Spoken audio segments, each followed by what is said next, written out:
Hello and welcome to the Anavultus show. Today I have with me Stephen Ignoramus, and this is a story I heard a little bit about earlier, but I thought that this was a very interesting story that I would like to share, uh, not only with myself as someone who wants to learn about what happened, but also with the audience to see what happens in certain situations and to understand uh, exactly the fallout of certain actions and also the extent to which a person can be deplatformed in today's society.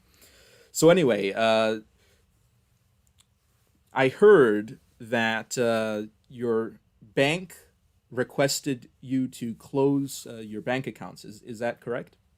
Right. And yeah, that was the latest in a saga of many things that started on January 6th.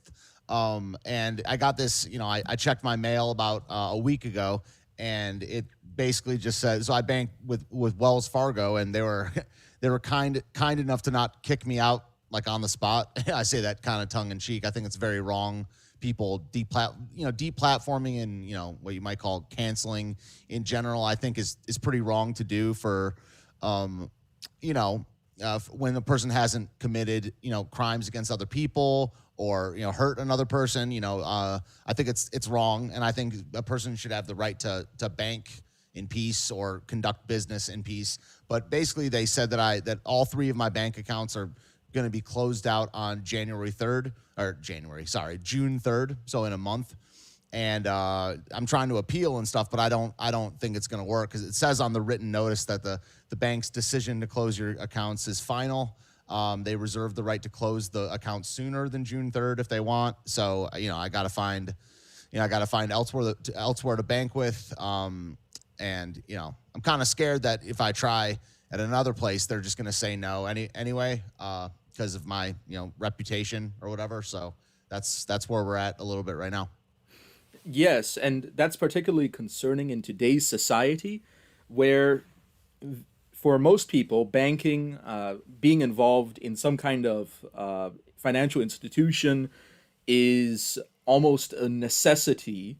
Uh, not that there's not alternative options that people have, but in many cases, most companies that hire people, most businesses that you would interact with on a business level would expect you to have some sort of membership of some financial institution. And so the prospect of having your bank account closed, not only a single account, but all the accounts you had with that bank in particular, but the possibility of this happening in other financial institutions as well uh, can be a huge problem for your personal economics. Yeah, absolutely. I mean, yeah, it's scary. I mean, uh, yeah, we live in an interconnected world and a digital world where you're expected to have certain affairs in order. I mean, everyone has an email, everyone has a bank account, everyone has some sort of payment processor, PayPal, Venmo, or whatever. And it's I don't know. I have a lot of thoughts on. I mean, one that's just the progression of technology and specifically information technology where 100 years ago, then 100 years before that, the expectations for living in a certain time, they change. And I don't want to be, I don't want to come off, like, for lack of a better word, like a boomer, or like, oh, things were better back in the day. These kids, you have to have so much in line. But it's a little troubling when institutions can hear about something and then act unilaterally without the prospect of appeal, and they don't even give a reason. I mean, like, for people that don't know, I was in Washington D.C. on January 6th, and they didn't give that as the reason for it. And I don't think legally they even have to. And I've been kicked off all kinds of things. One of my YouTube channels got a bunch of strikes. They don't really give a reason, and when you try to do an appeal, they say that the appeal doesn't go through. So it's troubling. I'm going to make something work, of course. I think you have to have a bank account. There's certain people out there that say you don't, but they have to jump through all kinds of hoops, working for cash, doing everything through PayPal and Yes, things like it that. certainly Yeah. limits Oh your yeah. options. Oh yeah, yeah. So I'll make something work, but I just don't think it's right. I've really I was a pretty staunch libertarian about a year ago, maybe more, where I was just they're a private company, they can do what they want, and I don't feel that way anymore. I think that's false now, where these companies get federal funding, they get funding from the government. Every single company has to become a corporation. In most countries, you have to go through occupational licensing. You have to there's regulations. So I'm more of I've more of the thought now that there's really no such thing as a true private company. Even an under the table cash business uses the government's currency. So I don't, this whole, it's a private company, they can do what they want. Like, no, they can't. They have to follow the law, and they have to, I've had you on the show several times, and I think that they should be beholden to God's law. And I am as well, and it's hard to figure out what God's law is as far as a corporation or company. But this stance of they're a private company, they can do what they want, is false to me. Yes, I think that it is true that this can end up hurting a lot of people depending on how it goes. Now, I do have a question. I know that I saw the legal documents that you were charged with a number of crimes Right. relating to simply entering the building. Uh, but were you actually convicted? No, I'm still going through the legal process. Okay, so Yeah. in that And sense, I was charged with misdemeanors. yes, No felonies. Yep. yes, and in that sense, you have been essentially deplatformed prejudicially before an official judgment has been made.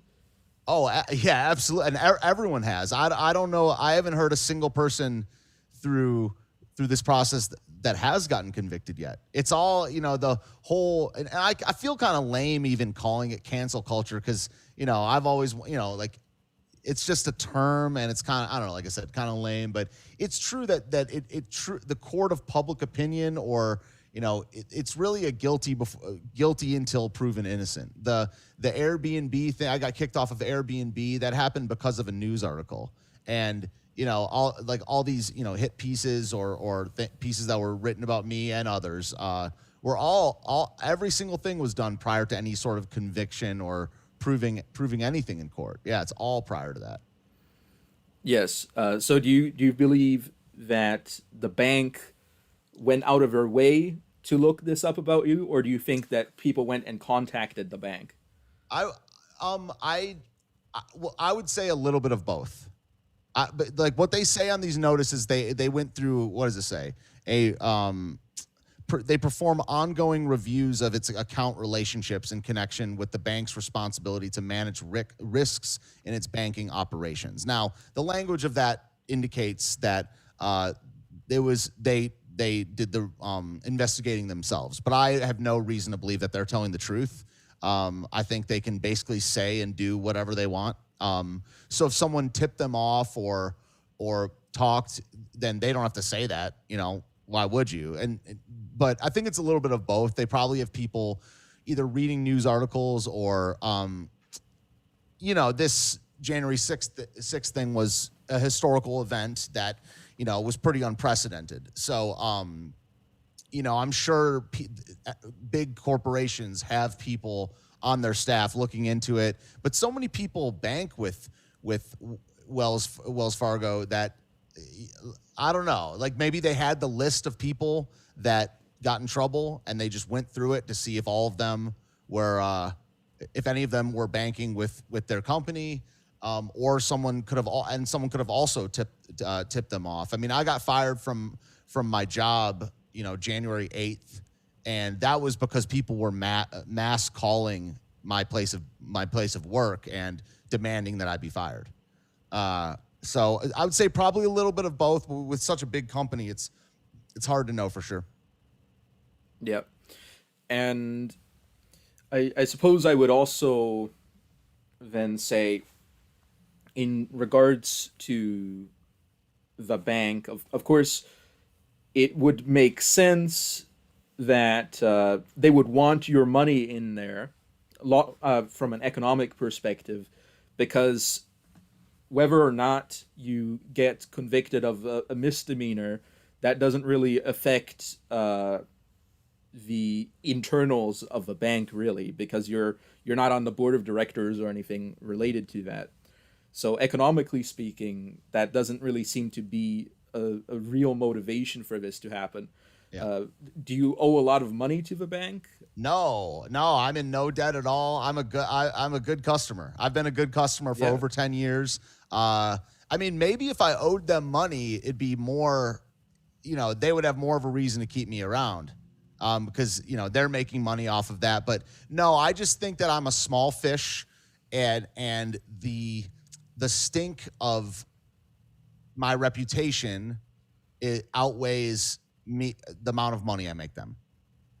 I think that's really there's different Yeah. currencies than just dollars or whatever. There's So currency it of would be reputation. entirely, it, since there's no real economic motive for them to get rid of you, it would be entirely related to publicity, I would imagine. 100%. That's what I think. Yeah. There's no. Yeah. No.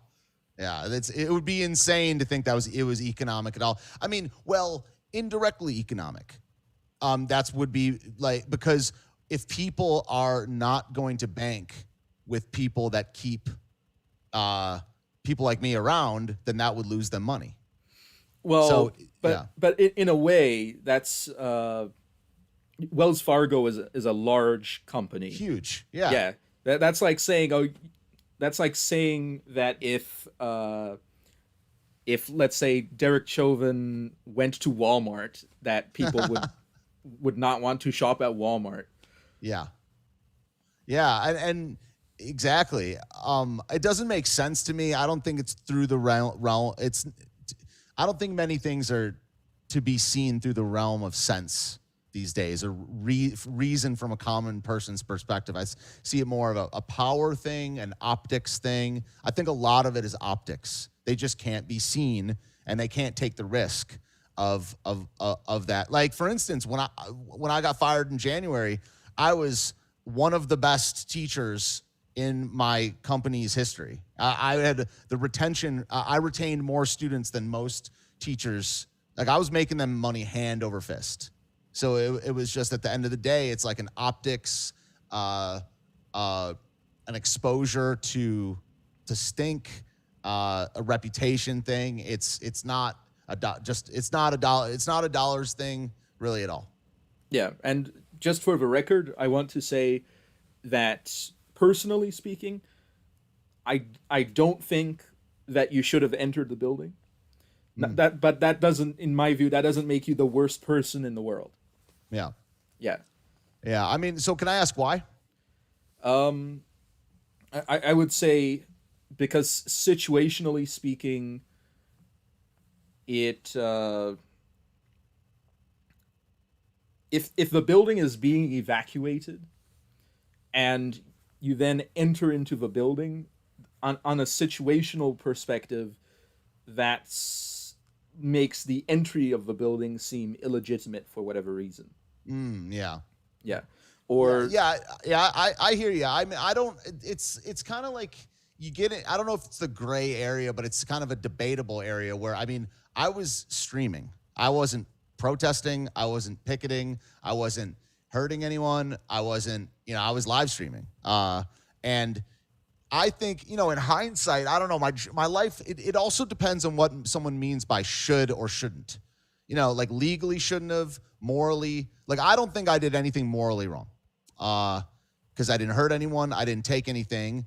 I didn't cause any trouble in terms of what I was doing. People were there doing that, and I filmed a lot of it. Yeah. So it's you're a student of philosophy, so it's kind of just, it comes to it comes down to word definitions. What is should, and from what perspective. I don't know. It's like, I made a choice, and I decided to do something to get some historical content. I was talking about it a ton on my stream that day. Yeah, This yeah, was it was history. Everyone journalistic. knows. Journalistic. Yeah, everyone knows that was history. So I don't know if I could wave a magic wand and be like, should I have done that? I don't know. I kind of don't want my old life back anymore. Because a lot of these people turned out to be my enemies, and that, like, a lot of people want me dead. A lot of people think I'm a terrorist. Even I, interestingly enough, got mean comments about you on my videos. Yeah. And I don't think that's warranted at all. No. Once again, I think that the error, in my view, is a very minor error. I don't consider it to be a particularly bad thing at all. I consider it to be a very minor error. And of course, that's not to say that the other side was entirely in the right, because what we see is that in some cases we can see the Capitol Police were letting people in. Yeah, I filmed it. Yep, I saw it a bunch. Yeah, and if the building was supposed to be off limits, they, instead of letting people in, they should have pulled out the heavy weaponry and stood at the door. That's what I said too. That's what I think as well. Yeah. Yeah, exactly. And I definitely have my thoughts on that. I think from many levels it was allowed to happen. Everything from like the top of government down to the police on the ground, that it was basically a psychological operation that was allowed to happen, and a bunch of useful idiots such as myself got co-opted into a thing, and it just went crazy. I mean, do you think, this is one of the reasons I like talking to you, is because I can really talk about, philosophy and things like that. When you say it was an error, do you think it was immoral to enter the building? I think that we have to understand the relationship of the law to morality in order to really get into whether or not making a minor crime like that is an error. And I'm not saying, because you're not convicted yet, so allegedly. So, and this is a complicated question that there are many different perspectives on. And as a Christian, I am viewing it from a smaller group of perspectives than, let's say, a secular atheist might, or there might be different perspectives in Islam, different perspectives in Hinduism. But anyway, my view is that the legitimacy of the law is derived first and foremost through God. Mm-hmm. And the means by which the law as a physical force establishes itself is through its power, physically speaking, in a similar way to how God has omnipotence and he has the final judgment on all of humanity.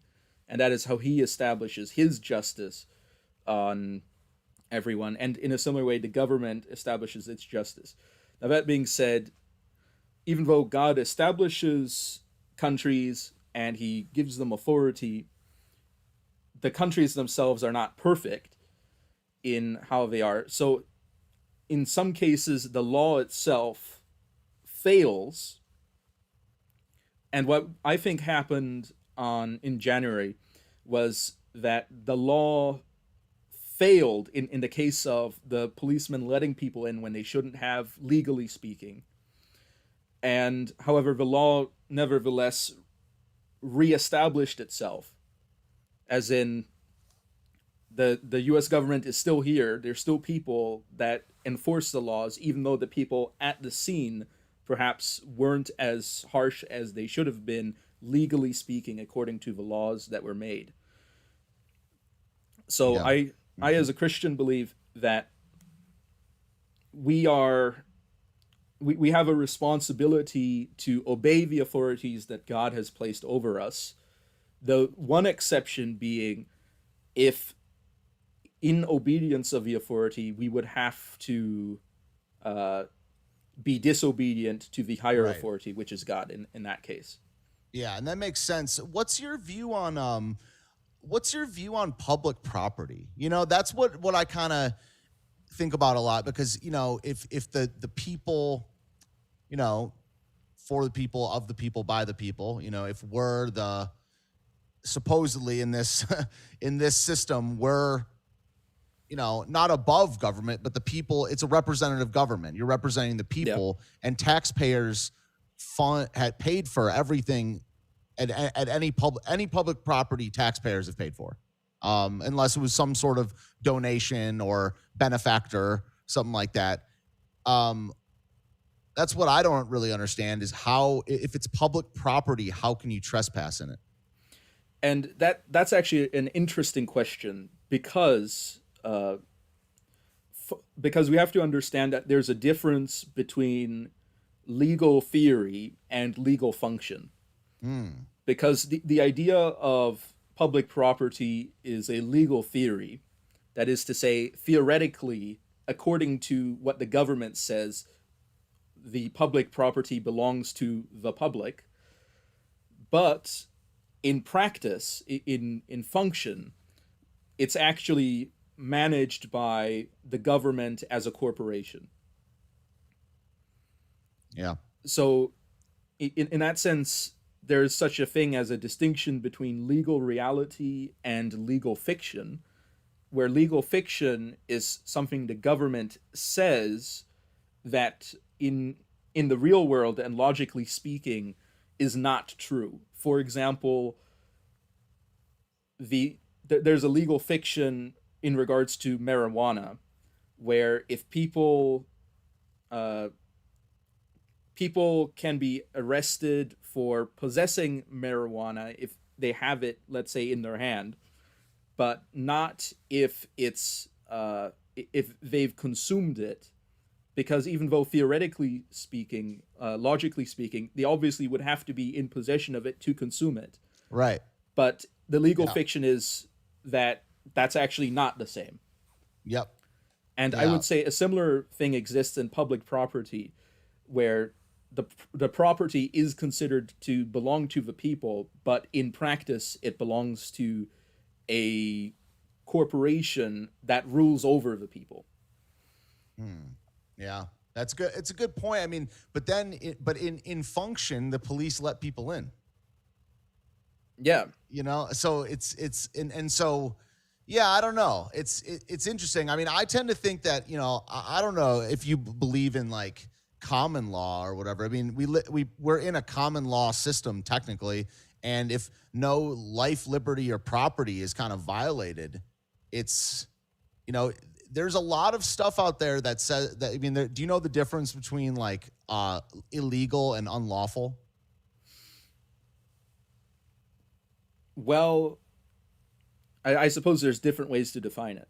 Yeah, I mean, like I'm doing a lot. The reason I'm not asking for like some sort of gotcha moment, or well, I'm just saying I've been looking into this a lot myself, and these words are different things, and there's a debate, or I mean, I'm kind of talking maybe above my knowledge level or whatever, but like, you know, law, like there's a difference between a law, a code, a statute, a mandate, an order, and there's a reason.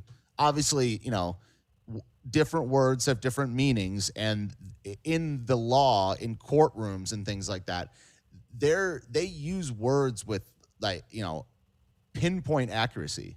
And if they're going to use the word law versus act versus mandate versus order, there's a reason for them using different words in different situations, and that's obviously their definition. And from what I understand, you know, a law is basically something like it's a man or a woman violating the life, liberty, and property of another man and woman, and a corporate fiction doesn't fall under under that definition. That would be a code. That would be something other than a law violation. So even an act is not technically a law according to, you know, the law dictionaries that go back hundreds of years, that the Supreme Court, the courts of the land still use these definitions in their proceedings. And I don't know. I don't know really what my point really is. It's just that it's complicated, and to say something is illegal versus unlawful, like a code violation is not necessarily a violation of a law. Do you follow? Yes, yes, Okay. I understand that. Yes, there are different categories here, insofar as legal tradition is concerned. Mm, yeah. Now, I will say that I think that a lot of these problems arise from the what, in my opinion, is that the American founding fathers had idealistic ideas that they wanted to implement, as opposed to realistic elements in government. Ah, okay. And so they leaned into ideas of liberalism, which have certain presuppositions about society, about human nature, about human value, and they put those into their legal literature. And I'm going to be honest, I don't think that those are, from a Christian perspective, warranted. Mm. So, yeah, we've talked about this before, and so so liberalism in general. I mean, this is a big topic. I mean, like, so, and it's interesting. I mean, we've gotten a long way off of from like banks and Airbnb and stuff like that, and that's fine. So what do you mean? What's the implication of what you're saying here? Like, what's the implication? What I'm saying is that the way a lot of people understand justice and morality and the role of law and government is different from the way that God implements these. And while most societies work under this difference, because most people in the world aren't Christian, and even many who are Christian, maybe they aren't well read in these things. So in that sense, because there's so many different religions or different approaches to religion, that means that the realities, the metaphysical realities of law, end up being contradicted by legal codes. Yeah. For example, I would use the Universal Declaration of Human Rights that the UN has. And it asserts that humans have various rights. Now, the question is, from where do these rights come from? Who knows? Yeah, and you don't really believe in rights, correct? Well, I believe that rights and values are extrinsic to humans rather than intrinsic. Okay. That means that they are things that are given to people from authorities, particularly God, but in some cases governments, rather than things that people have in themselves. Yeah. So you don't believe in natural rights. Yeah, we've talked about this. Yeah, yeah. Yeah, okay, cool. Yeah, it's interesting, man. It's definitely interesting. So do you think, like, yeah, I don't know. Well, what do you think about private companies then? I mean, do you think that to get back to the bank thing, do you think that a private company can do whatever they want? I think they can do as much as they want insofar as they have the authority to do it, and insofar as it does not upset their superior authorities. Yeah. Do you think that, what's your view on, government and business? Like, do you think that government should allow banks to debank people for non-economic reasons? In my view, I I think that the government, in some ways, there will always be a push for the government to regulate businesses in various ways. And the question then is, on what level should we put this? And this is not a moral pronouncement that I make. This is, for me, a practical, a pragmatic solution. I think that if we are to regulate businesses, we should do it on a very local level, so that we don't have to come to a national consensus about something, and so that we can promote the interests of as many communities as possible, where some communities might not care if people are deplatformed for various things. Other communities, they would heavily object to people being deplatformed.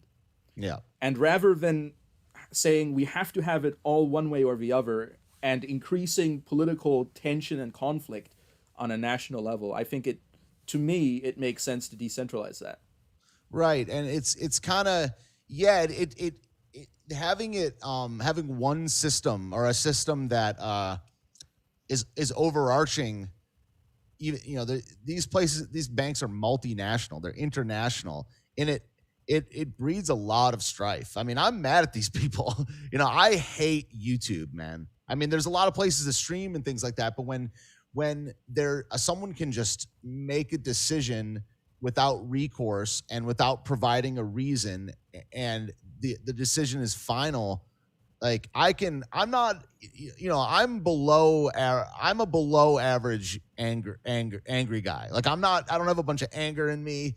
But this is starting to really piss me off, how people can just, and they want, I've gotten death threats, and those people they have to, they'll face the consequences one day. But as far as the authority, the private authority that can just end something, it's nuts, man. I think it's crazy. I hate YouTube and Wells Fargo, and I didn't get it until this happened to me, how big of a pain in the ass it is, for lack of a better word. And in my view, small communities having control over whether or not they want to regulate their own economies allows for a more effective way to move against large corporations or monopolies that would want to perhaps dominate over people, because in order to gain dominance, they have to persuade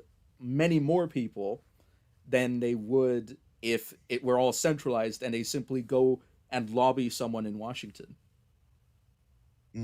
Yeah, I mean, so what do you think?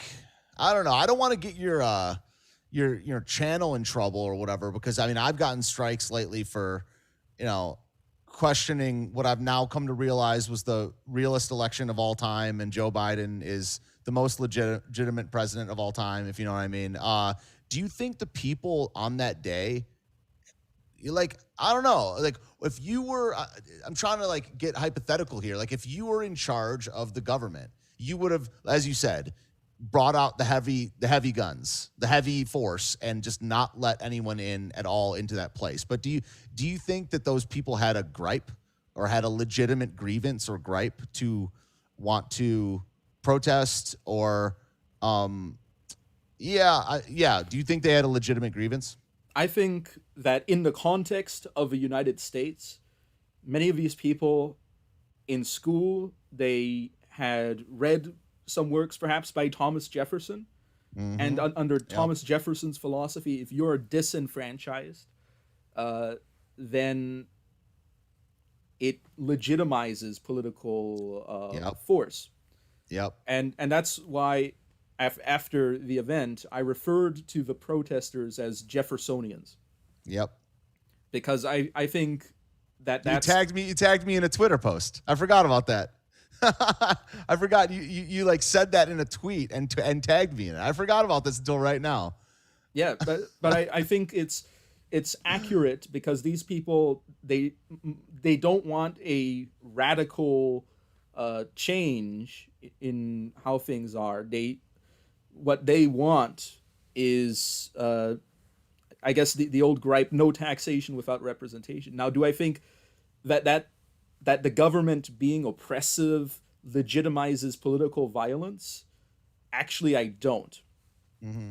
And I Yep. and that's where the big difference is, that I'm not a liberal, so to speak. That I don't think that people are entitled to have that. Now, do I think it's nice to have that? Yes, I absolutely do. Do I want that? I absolutely do. Do I think that not having that legitimizes breaking the law? No, I don't. Yeah. Yeah, that's it's funny, and that night, I mean, I kind of knew my life changed forever that night. I didn't know in what way, but the main question that people asked me in the next couple of days, people I'm friends with, were basically, was this justified? And I think the answer is no. I mean, this being the violence, this being Yeah, the virus. I think yeah, in the U.S. it's illegal to have a peaceful protest, and that's what yeah. Donald Trump encouraged, Mm-hmm. and that's what most people there did. Yes. Yeah, and And yeah, I remember talking about it a couple months before. I think this is really interesting because this was a discussion happening in my chat when you came on the show. I believe in either November or October, and the point was, you were basically saying what you're saying now about, you weren't mentioning Jefferson, but you were basically saying the idea of political revolution is wrong. Like a violent political revolution is wrong. And, you have to be able to, a person needs to be able to take that all the way to, you're saying then that the American Revolution was immoral. And that really changed my perspective, because it's, our country is founded on political violence. And if you accept, like you said, in school, people are taught that that's okay. At a certain point, that's okay. And I tend to agree that it's kind of not. Like, I think, personal violence is more justified than political violence, because, like, self-defense is personal violence. yeah, And, that's direct action being, like, put against you, and you're allowed to defend yourself. But politics is not, it has to be indirect almost all the time. I mean, the boot of the state can be violent directly, of course, but most, politics is an indirect action almost. Does that make sense? uh, yeah. I think that's one way to put it. Mm. I think it's also worth saying that I consider the government, because I consider the government to be legitimized by God. That means that if I were to rebel, I would not only be rebelling against the government, but also against God. Yeah. Yeah. Yeah. The implications are, when you really think about stuff, are pretty staggering. Yeah. Yeah. So I think that, politically speaking, when we get into that question of the election, I do think that there are things that merit investigation. Mm. And I think Arizona is having an election audit or something. I know another guy that was at a protest. I don't know if you've heard of him. He's got a channel. He's called The Prosecutor. He was in the crowd that was outside of the building that was not entering. And he said that most of the people were very peaceful outside. And then tear gas started entering into the crowd. And that actually was what antagonized some people to the police that were present. Yeah. Yeah. I mean, these things are a mess, man. I mean, I'm not as well read or well schooled in philosophy as you, but I am definitely try to be intellectually honest and really try to stick to definitions of words and stuff like that. But so if you are trying to be intellectually honest, it's almost impossible to give a straight simple or intellectually honest about what goes on at these things, because there's hundreds of thousands of people and almost infinite variables. So they're like, someone's like, what happened? How do you even answer that question? I mean, tear gas happened. I mean, but also I went to the ones last summer too, the leftist Black Lives Matter protests, and those were way worse. But there's just people everywhere. People are screaming. Some people are going. It's just mob mentality. That's true. Yeah. So it's just mob mentality. And I was, had, it's not my first rodeo. So I had, a gas mask and goggles on and stuff. Is probably the fifth or sixth time I've been tear gassed, but it becomes crazy after a certain point. They let some people in. Some people did tear down, these metal barriers and stuff like that. And, yeah, it was crazy. It was an absolute shit show. So I would believe any of that. Yes. So, but now, after all that, Biden's in charge, Yeah. and now we are having more protests as well, and not from former Trump supporters as some people would have expected. I even expected that after the events of January that some people might stay behind in DC, and there might be protesters and counter protesters that might get into scuffles and things like that. But that ended up not happening. But of course, what did end up happening is that now there has been a long-term National Guard presence in DC. Yep.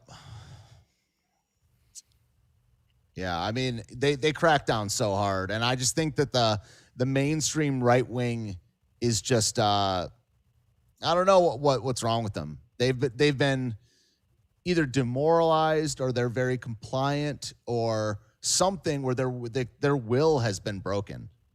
Yeah, and I think it happened before January, where and maybe it's also just maybe a personality type, like a disposition type thing, where they're not. I mean, if you think about it, like, to be leftist or to be liberal is to have the revolutionary mindset, and I say liberal in terms of, the modern lens, not necessarily in the way that, George Washington or the Enlightenment were liberals. I mean, the left wing.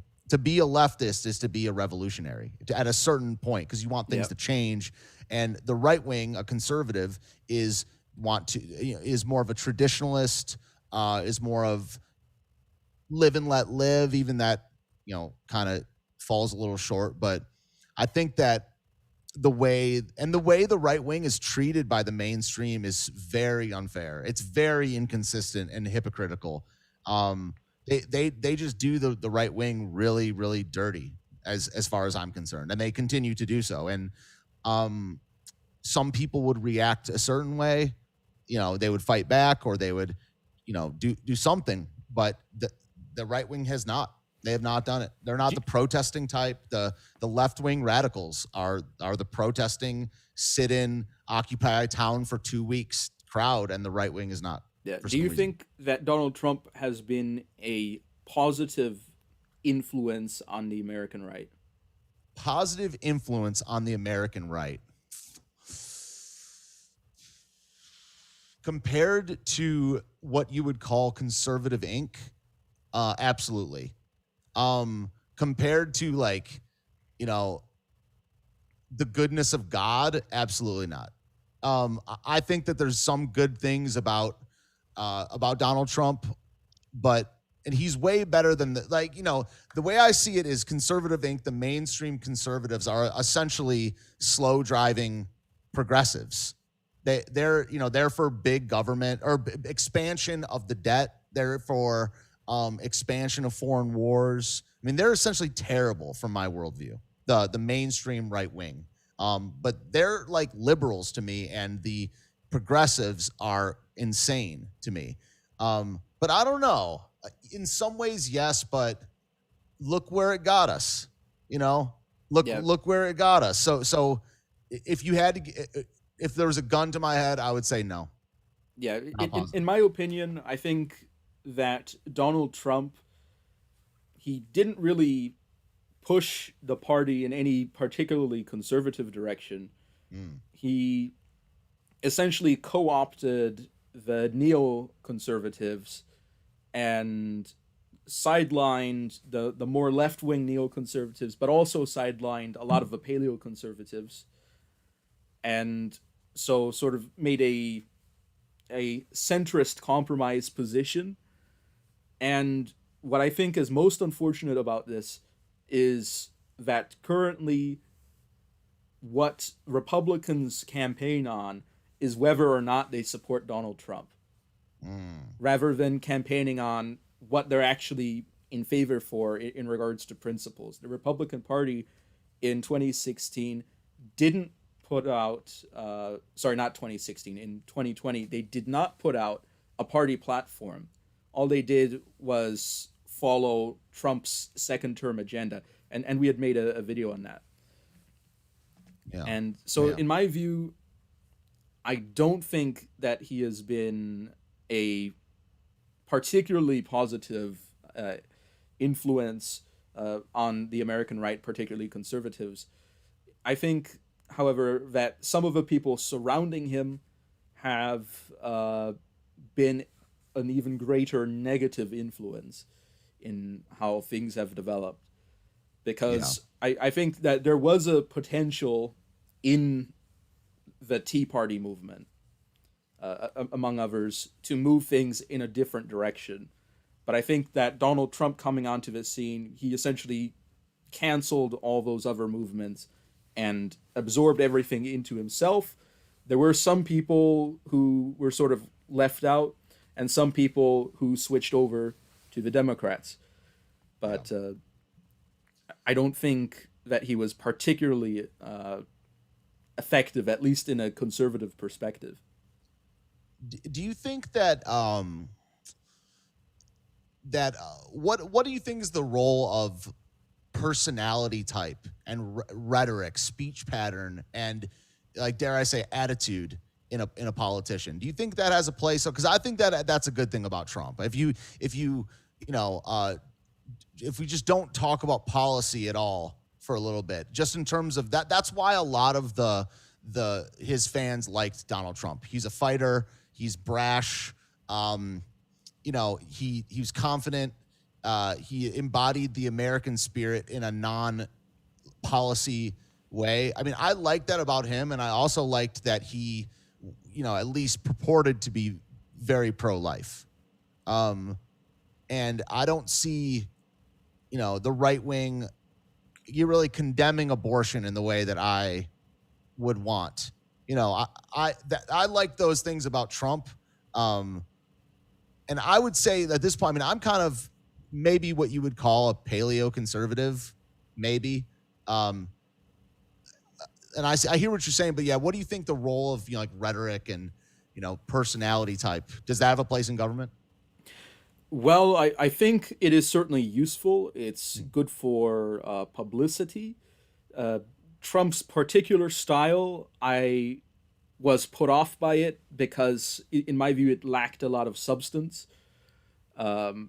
Especially, I would say it also lacked quite a bit of integrity, especially in his 2016 campaign, when his exact policy positions weren't very clear. So he experimented and said a lot of things that you could say are opposite to each other. So in that sense, I think that it was effective. Do I think it should be something that is effective? I don't think it is something that should be effective. Because ideally, we would want voters to vote based on policies and based on the understanding of a particular political skills of a candidate. But that simply doesn't happen. Not only, and I don't think it has anything to do with education of voters or even culture. I think it has to do with the simple fact that rational choice theory, as it applies to politics, doesn't really work. And that's why I don't favor these large-scale type democratic votes. I prefer a tiered system. Yeah. And of course, some of the founding fathers were in favor of some idea similar to this, and that's how the Senate used to be in a way. Although I don't think it was taken to the logical extent that it should have been taken.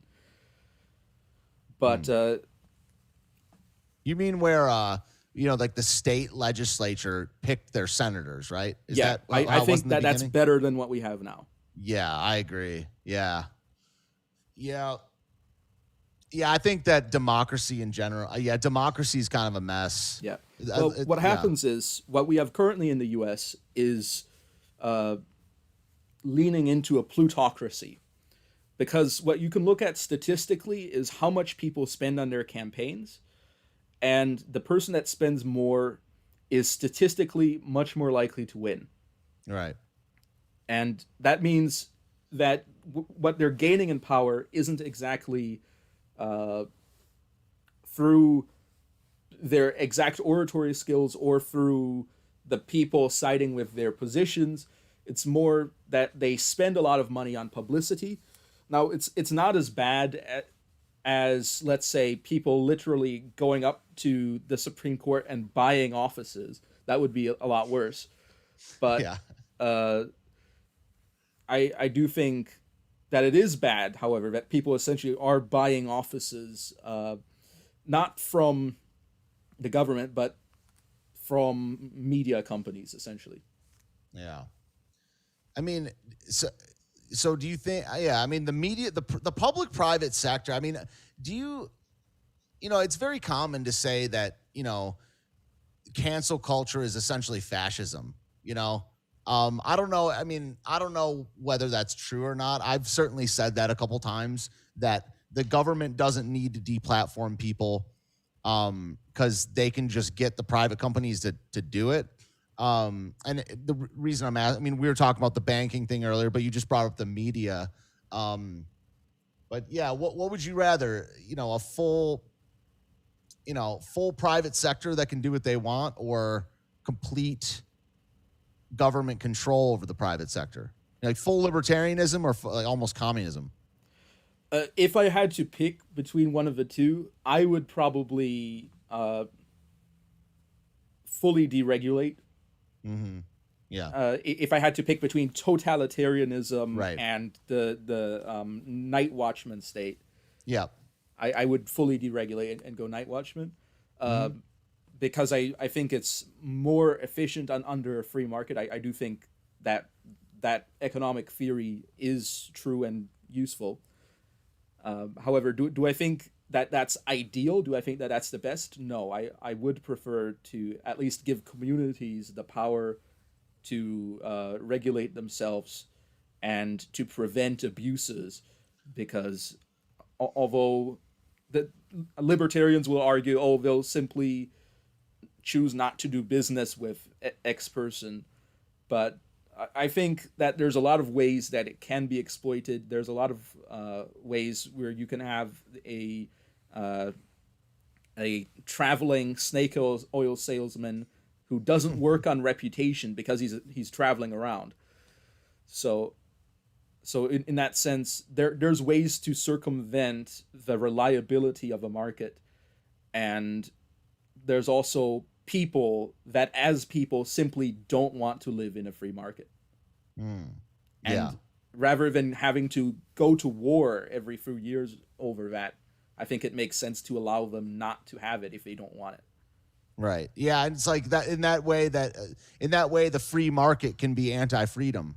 Yeah. Like, what if people don't want that? That can be anti-liberty at that point. Yeah, I think Yeah. that there's a so-called greater liberty in allowing humans, being social creatures, to have some control over their surrounding society. Yeah. True. Yeah. It's an interesting spot we're in. I mean, it's almost you need a huge government solution to control the corporations. That's what I'm kind of leaning towards. Like, almost the only way to do it is you need big government to solve the big corporation, but the big corporations are in bed with the government, or at least in bed with this government, with this regime, and they were before as well. It's hard to know how to fix it, but I mean, I'm just a YouTuber. I'm a YouTuber and a music teacher, so is it my job to fix it? I don't know. it's kind of a tricky situation now that it's affecting me personally. I don't know whether to run for office or whether to just keep talking online with my, relatively small channel. But I just think that this You know what? canceled thing, it needs to go away somehow. As long as you're not spending too much money, if you want to run for office, I think it would be a worthwhile experience to have, even if you don't win. I think it allows you to experience a lot of interesting things. It Yeah. allows you to understand a lot more about how the system works. Right. Yeah. That's a good point. That's why I'm planning to do it. Yeah. Oh, really? Oh, Yeah, wow. Cool. What are you going to run for? House of Representatives, U.S. House. Wow. Holy crap, man. For 2022? Yeah, I'll. Wow. The problem is I have a very strong incumbent, so probably not gonna win. But Yeah. Cool. That's great. We'll definitely be following that, man. That's a big white pill, man. Yeah. I'd vote for you. But anyway, since you're running out of time, I think we should start wrapping up. Yeah, sure. Yeah. I mean, I don't know what there more is to say about the topic or whatever. I mean, there's, I got fired, kicked out of my bank. Hopefully that I win my appeal, but I don't know. They're not returning my calls. So, I can't go on Airbnb anymore. I got my own What are you business planning to do? Don't tell me if you're afraid people will rob you. But what are you planning to do with the money?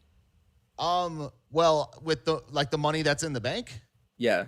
I'm gonna join a different bank. I need a bank account. Okay. So I'm just gonna what they say is if I haven't closed out my accounts that they're gonna mail me like a cashier's check with the amount of money that I have in there. And yeah, I need a bank account. So you basically can't.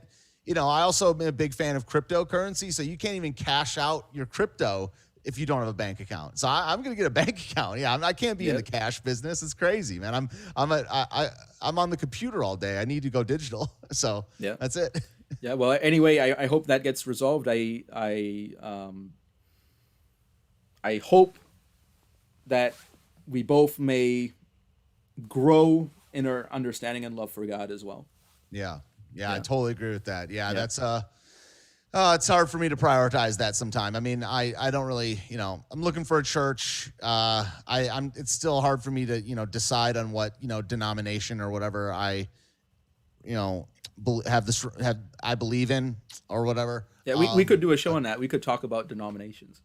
I love talking about theology, man. Yeah, I love talking about that stuff. So, thanks for having me on, and I'm, you're welcome on my show anytime. I think you've been on my show most out of any other person. So, yeah, I love talking to you, man. Yeah, love being there. Love talking to you as well. So anyway, we'll close out there. Thank you for being on there, on my show. Thank you to our beautiful audience. After the show, if you have any particular questions, feel free to leave a comment in the comments section. I put your Twitter in the description, so if people want to look you up, I know that you post whenever you're doing a show on Twitter, so that hopefully that is until you get deplatformed from there as well. Yeah, one day. Yeah. Yeah, but anyway. I have a strike on my main channel right now. So if people want to check me out, subscribe to Ignoramus Media over there on YouTube. I'll be on that channel for the next 3 months while my strikes expire on my main channel. So Ignoramus Media. Yeah. Well, looking forward to that anyway. But anyway, anybody else that's interested in me, you can of course find more videos on my channel. You can also find my book, Actionable Justice, at taurusnecrus.com. You can buy the print version there. You can also buy an ebook at Amazon. So thank you all for watching, and we will be seeing you all next time. Anavultus over and out.